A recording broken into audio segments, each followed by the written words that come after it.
Riding out to the Grizzlies East in Red Dead Redemption 2 is one of the most atmospheric and rewarding journeys in the game. And whether you're heading there for a story mission, hunting, or simply for the pure pleasure of exploration, it's a route that never disappoints. You usually begin somewhere near Valentine, maybe leaving from the town's main road or the heartlands nearby. As you leave the more populated areas and start heading north, the terrain slowly begins to shift. At first, it's all rolling hills and grazing cattle. Then the grass starts to get thinner, and patches of snow begin to appear along the dirt paths. If you're traveling during the early morning, you'll notice that golden sun just barely breaking across the horizon, catching on the fog that tends to sit low over the streams. It's quiet up there, quieter than most parts of the map, and there's a kind of isolation that starts to set in as the wilderness takes over. Your horse feels it too. You can hear the steady beat of hooves against rockier ground, and it's smart to keep an eye on your stamina core. If you're riding a breed like the Missouri Foxtrotter or the Turcoman, they handle the terrain well, especially when the snow thickens. But if you're on a basic breed early in the game, you'll want to be cautious with how long and fast you ride, especially as temperatures drop. Passing Cairn Lake on the way or circling around to Barrow Lagoon gives you that first real taste of alpine wilderness in the game.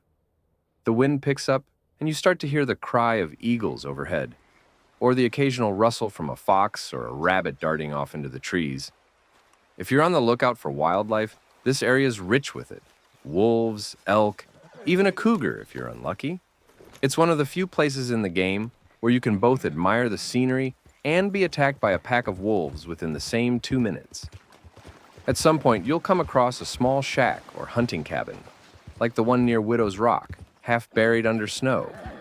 These locations often have a few lootables, maybe a health cure, a cigarette card, or a torn-up journal with hints at some backstory you'd otherwise miss. Rockstar filled these spots with a haunting level of detail that gives life to the people who once lived there, and every one of them tells its own story. The journey gets more treacherous the closer you get to the real mountainous ridges. Steep inclines slow you down. Sometimes the trail disappears altogether, forcing you to cut cross-country. And you've always got to watch for falling your horse off a cliff, especially with the cinematic camera on. It's beautiful, sure, but one wrong ridge and you're tumbling to your death. It's smart to dismount at times and go on foot, especially near ridgelines or tight paths where the trail hugs a cliff. When the snow gets thick, you'll feel your pace slow. Arthur starts breathing heavier. His coat gets visibly covered in frost. If you haven't packed proper gear, like a winter coat or warmer gloves, your health core starts to drop. You're reminded that the Grizzlies aren't just beautiful, they're brutal. You're a guest in their territory, and survival here isn't guaranteed. You might see a bear in the distance.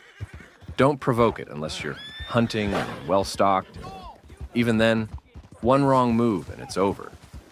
Eventually, if you're heading toward O'Craig's Run, the snowy path gives way to one of the most serene lakes in the game. It's frozen much of the year, and the pine trees surrounding it give off a sense of real peace.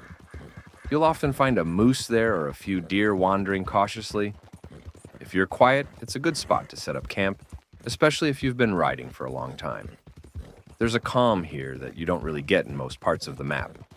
The only sounds are the crackling of the fire, the occasional creak of your horse's saddle, and the low rustle of wind through snow-covered branches. Sometimes you'll pass through Coulter, the abandoned camp from the prologue. It's empty now, long since covered in snow and silence. The contrast from those frantic opening chapters of the game is striking. Where once there was shouting, storm, and chaos, now there's only silence. You might poke through the old buildings, finding a few forgotten supplies or just letting the memories come back. It's a quiet, reflective moment in a game full of noise. Riding through the Grizzlies East at night is a completely different experience. The stars are clear and brilliant in the dark sky, the moon reflecting off the snow like silver. Wolves howl in the distance, and every shadow feels more menacing. But if you've brought a lantern or you're using your horse's headlight effect, the ambient lighting is absolutely stunning. It's worth stopping and just taking it all in. There's a loneliness to it, but also a kind of freedom. In the Grizzlies, you're far from the law, far from the towns, far from the responsibilities that Arthur has weighing on him. It's just you, your horse, and the cold. As your ride draws to a close, maybe you're heading to a cabin like Mysterious Hill Home or just making camp beside a frozen stream. You get the sense that you've earned something, not just loot or a new waypoint, but peace. The Grizzlies East are a quiet triumph in the game, a reward not for combat or conquest, but for persistence, patience, and the will to explore. They remind you that in Red Dead Redemption 2, the world isn't just something to play through, it's something to live in.